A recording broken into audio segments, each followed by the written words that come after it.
The problem of gravity. It was a warm late summer afternoon in 1666.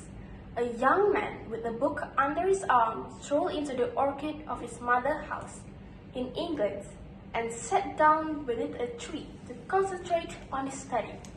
As he flicked the pages of his book, something was stirring above his head in the branches of the tree. The most famous apple in history was just about to fall and set in motion a chain of events that would change the world of science forever. Oh, hi there! Have you heard about this book? Do you want to know more? Well, let me tell you about it. My name is AQEESHA BALQIS BINTI Mama Isa. I'm 14 years old and I'm a student at SMK Bandar Penawar with code JEA 3049. I represent in category English Secondary School. Now, you might ask why I would be interested in this book. Well, I really like to learn about the universe, and I would love to know more about the development of it. And this book really showed me about the discovery of physics. The title of this book is Isaac Newton, the scientist who changed the world, the law of motions. It is written by Michael White and published in 1990. It is a story of one of the greatest mathematicians who changed our perception of the universe. This book tells us about Isaac Newton's background and his discovery of gravity theories. Let me tell you a little bit about Isaac Newton's background. Isaac Newton was born just after midnight on Christmas Day in 1642. He was premature, and the doctor who attended his birth did not expect him to survive. Isaac Newton is probably best known for his theory of gravity, but he also made great discovery in the study of light. In this book also show us that in 1665, Isaac Newton began to work on what was to turn into the greatest development in the history of mathematics, calculus.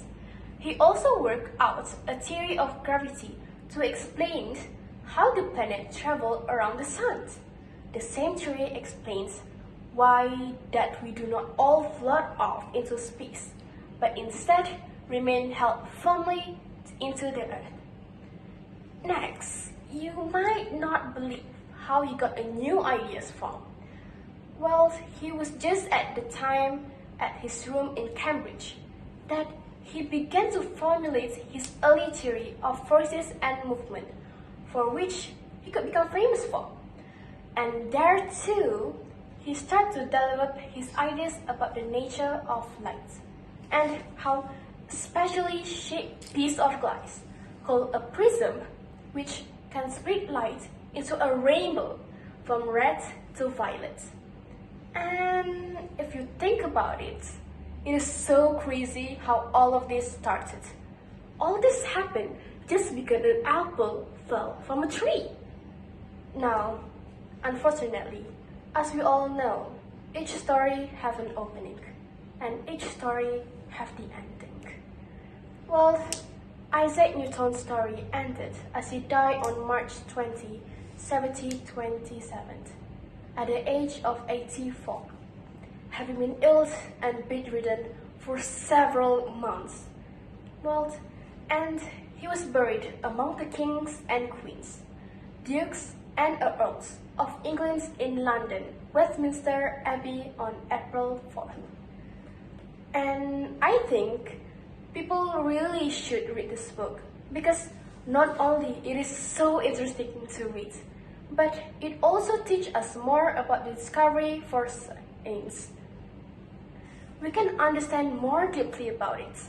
And if you're still fascinated about the universe, you should read the other series, which are James Watt, Steam Power, Margaret Mead, Anthropology, Charles Darwin, Evaluations, and lastly, the famous Albert Einstein's Theory of Relativity. Ta-da! And I hope this can be your inspiration to read a book as your hobby or even be your next reading list. But as the poem say, open a book and you will find people and places of every kind. Open a book and you can be anything you want.